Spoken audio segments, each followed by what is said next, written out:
Imagine a hypothetical friend of mine. We'll call him Bob. Suppose Bob goes tomorrow and buys a scratch-off lottery ticket. He wins $100 on a $1 ticket. Bob goes back the next day and again he wins $100. The action and the result is the same on the third day. In that moment, Bob decides that he is going to quit his job, sell his house, and become a professional scratch-off lottery player. Based on his experience, he should be able to make thousands of dollars a day. How do you think this will play out for Bob? Will he be able to buy a mansion and a yacht with all his winnings by the end of the first year? Probably not. But how can you be so confident that his plan is foolish? What knowledge prevents us from making the same conclusion that Bob does? If we calculated the chance of Bob winning 3 scratch-offs in a row, we would find it to be quite low. But it did indeed happen for him. From his perspective, the historical chances of winning the first 3 games was 1 in 1. If he then extrapolates that probability to all future chances of winning, he makes the wrong decision to become a professional lottery player. In the trivial sense, Bob has committed the fallacy of the hasty generalization, also called the fallacy of insufficient statistics. Bob's taken too small a sample and generalized it prematurely. Over time, he's most likely going to spend his last dollar trying to replicate this unlikely outcome. In fact, all gambling is based on our inability to comprehend statistics and sample size. Over the very long term, the house always wins, which is why casino owners tend to be very wealthy and powerful. The only legal way to have any positive outcome for the player is to quit after a low probability favorable outcome. But there's a deeper fallacy I want to address here. It's about the value we place on anecdotes. I'll freely confess that I'm quite guilty of this fallacy about some topics, and I see from the comments on some of my other videos that some of you are too. An anecdote is a self-contained story about an event. I'm specifically referring to anecdotes about alternative medicine or paranormal or supernatural phenomenon.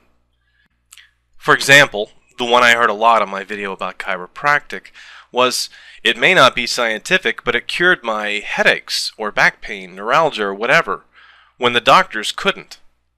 Or the ever-popular anecdote that goes, I knew this woman who used homeopathy, or whatever, and it cured her cancer after the doctors had sent her home to die. Why isn't that a compelling argument for an alternative therapy?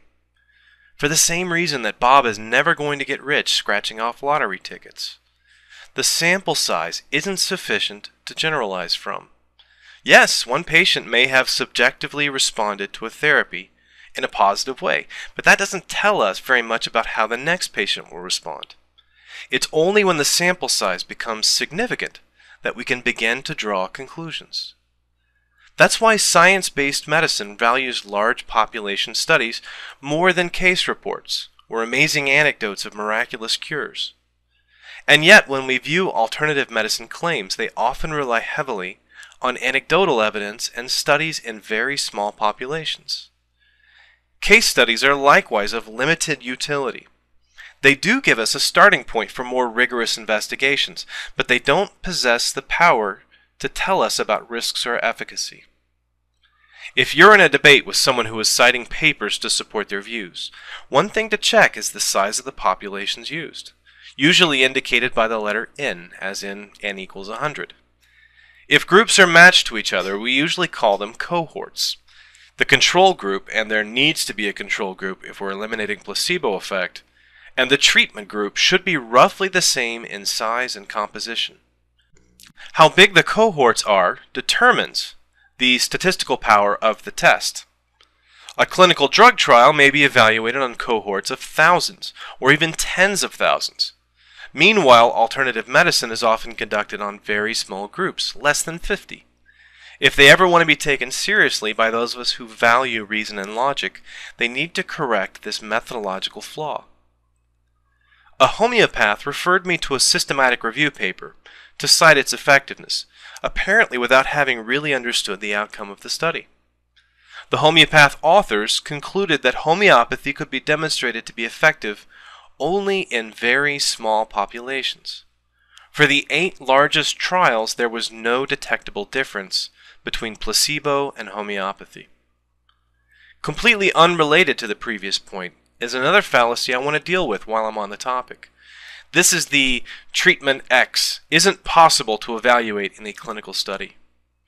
The argument being made is that a treatment only works for patients who believe in the therapy or who receive proper indoctrination or training.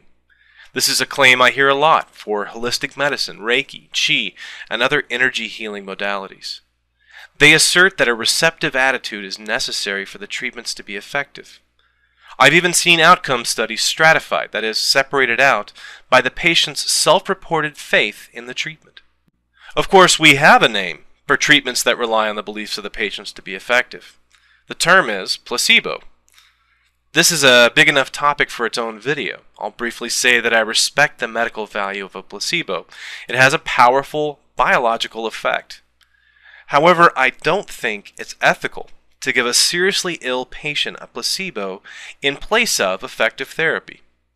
I know I'd rather have a realistic view of the outcome of any treatment I'm receiving, and I'd expect an ethical clinician to use placebo only in cases of self-limiting disorders or where there is no effective treatment.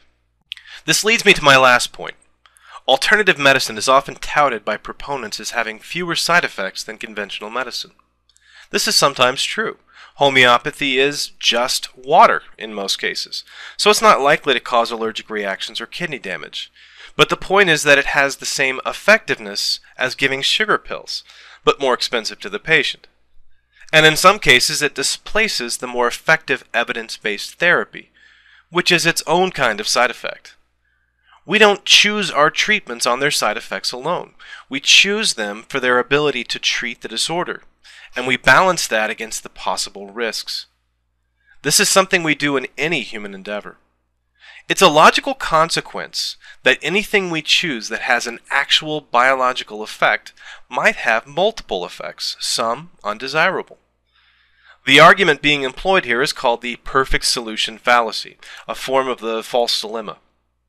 It proposes that we reject workable solutions because they don't completely eliminate the problem, or they have some negative consequence.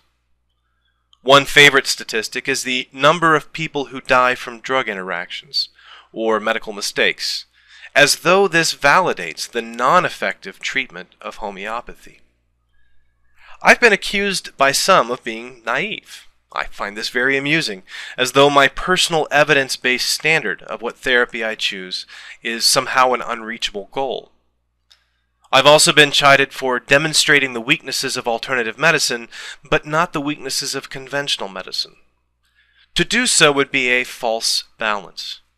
Of course, we should continuously strive for better medicine, to reduce side effects, to find out the best solution for the patient. But the methods we need to employ to make that improvement are evidence-based methods. I don't attack alternative medicine for being mystical.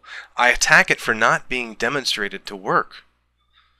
So, to summarize, the basis for gambling and alternative medicine have an element in common, and exploit the same flaw in our thinking. They rely on a hasty generalization from a small sample size.